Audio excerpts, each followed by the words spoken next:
What if I told you that the pain you've been holding on to isn't punishment, it's a message? What if that betrayal, that heartbreak, that silence you never got closure from wasn't meant to destroy you but to reveal you? Stay with me, because what I'm about to say might change the way you see forgiveness forever. You see, forgiveness isn't weakness, it's warfare. It's the moment you take back control from what tried to define you. But here's the truth most people never face. You cannot heal while holding on to the very thing that broke you. And yet, most people do. They pray for peace while protecting their pain. They say, I've moved on, but their hearts still replay the memory every night.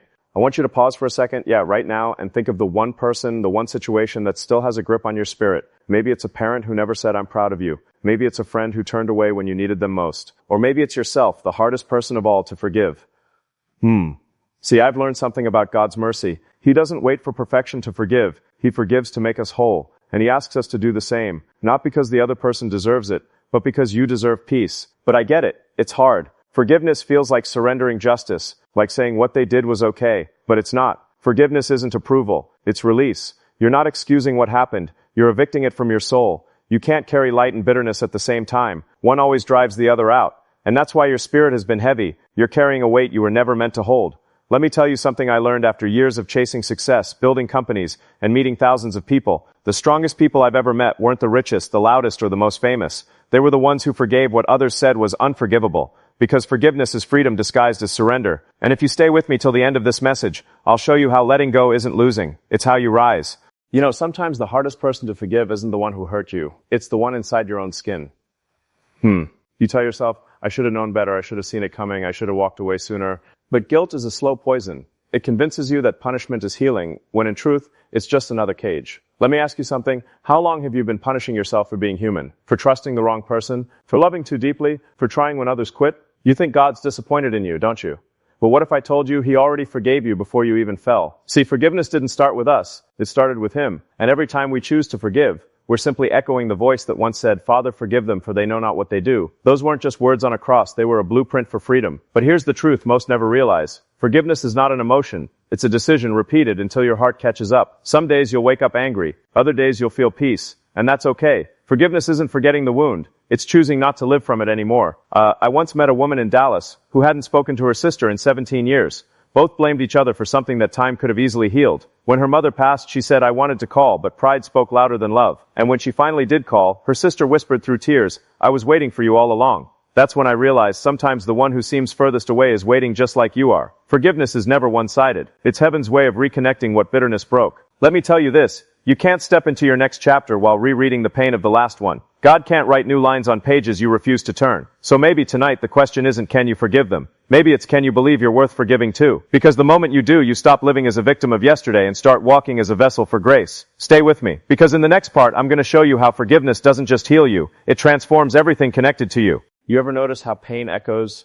One person gets hurt and that wound quietly becomes a pattern. A father's silence becomes a son's anger. A mother's bitterness becomes a daughter's fear. And before you know it, generations carry the same story with different names. But here's what most people don't see. Forgiveness doesn't just stop pain. It rewrites bloodlines. It's the moment when history's echo finally meets heaven's interruption. You can't control what happened before you, but you can decide what ends with you. Let me tell you about a man I met once in Atlanta. He grew up with an abusive father, spent decades resenting him, promising he'd never be like him. But when his own son turned 16, he heard himself shouting the same words his father once used. He said, I realized I became what I never forgave. That night, he prayed, God, I don't want this to pass to my son. Break the pattern in me. And something shifted. He didn't just forgive his father. He forgave himself for carrying the curse forward. Now he and his son travel together, speaking in schools about healing through grace. You see, forgiveness is not passive. It's a weapon disguised as mercy. When you forgive, you don't just set yourself free. You silence the voice that told your family you'll never change.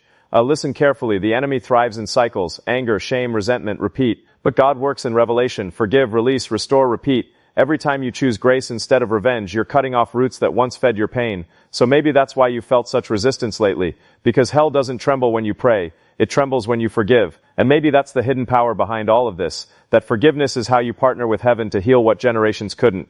Let me ask you something before we go further. Who are you ready to release tonight? Whose name still stings when you hear it? Whose absence still feels louder than their presence ever did? Write it down. Whisper it if you have to. Because the moment you do, the chain breaks. Not just for you, but for those who come after you. Stay with me. Because in the next part, I'll tell you what happens after forgiveness, when peace finally moves in, and the weight you've carried for years becomes wings. You know, that feeling when a storm finally passes, but your body still expects thunder? That's what forgiveness feels like at first. You release, but part of you keeps waiting for the next wave of pain, as if peace couldn't possibly be real after all that chaos. But it is, and when it comes, it doesn't shout. It whispers. Forgiveness isn't the end of your story. It's the quiet beginning of the one you were born to live. Because the moment you truly let go, something sacred happens inside you. The noise stops. The replay ends. The bitterness dissolves into gratitude. And you realize the storm was never meant to destroy you. It was meant to clear the air so you could finally breathe again. Let me tell you something I'll never forget. I met a woman once who said, "I prayed for peace for years. I didn't know peace was waiting for me to forgive." She said the day she finally whispered, "I released them," she felt something lift not from her hands but from her heart. She said it wasn't that they changed, it was that I did. See, that's the part most people miss. Forgiveness doesn't promise that others will understand, apologize, or even come back. It promises that you will be free. Free from rehearsing the wound, free from needing closure that never comes, free from the version of yourself that pain created. And when that freedom comes, it doesn't just heal you, it starts to heal everyone around you. Your children feel lighter, your friends see hope again. People who once saw only your scars begin to see your strength. That's what God meant when he said, "I will give you beauty for ashes." He wasn't talking about replacing what you lost. He was talking about transforming what remained. So maybe this is your moment not to forget, but to forgive. Not to erase the memory, but to rewrite its meaning. Because forgiveness doesn't change the past, it changes your future's foundation. And you'll find that the more you release, the more room there is for joy. If you've carried pain for too long, this is your sign to lay it down. You've fought enough battles in silence. You've replayed enough endings that were never yours to fix. Now it's time to let peace do what pain never could. Take a deep breath. Say it softly. I forgive. Not for them, for you. Because the hidden power of forgiveness was never about who hurt you. It was always about who you were becoming. If you've made it this far, I want to say something that few people ever hear after they've been broken. Thank you. Thank you for not giving up when it would have been easier to shut down. Thank you for choosing to listen, to feel, to forgive. Because what you just did isn't small, it's sacred. You see, the world doesn't really celebrate forgiveness. It celebrates revenge. It glorifies strength. It rewards pride. But what you just did, what you're doing right now, is far greater than all of that. You chose softness in a world that hardened you. You chose peace when pain begged for attention. And maybe for the first time in a long time, you finally gave yourself permission to breathe again. Let me tell you a secret. Heaven watches moments like this. Not when we achieve, not when we perform, but when we surrender. Because surrender is where healing begins. And the fact that you stayed until the end tells me something. You're not running anymore. You're ready to rebuild. I don't know what your story holds, but I do know this. The one who forgives becomes the one God can trust with greater things. Because forgiveness is proof that love survived the fire. You survived the fire. And from this point on, your peace becomes your testimony. If this message reached you, if even one line touched the part of your soul you thought was gone, I just want you to whisper, "Thank you, God," because this wasn't just a video. This was a visitation. So as we close, I want to bless you with this truth. The past no longer owns you. The pain no longer defines you. And the person you are becoming, full of light, full of grace, that person is unstoppable. Thank you for walking through this with me. Thank you for your time, your presence, your courage. If this message spoke to your heart, share it with someone who needs to remember that peace is still possible. And until next time, stay awake, stay gentle, stay forgiving, because the world needs the healed version of you.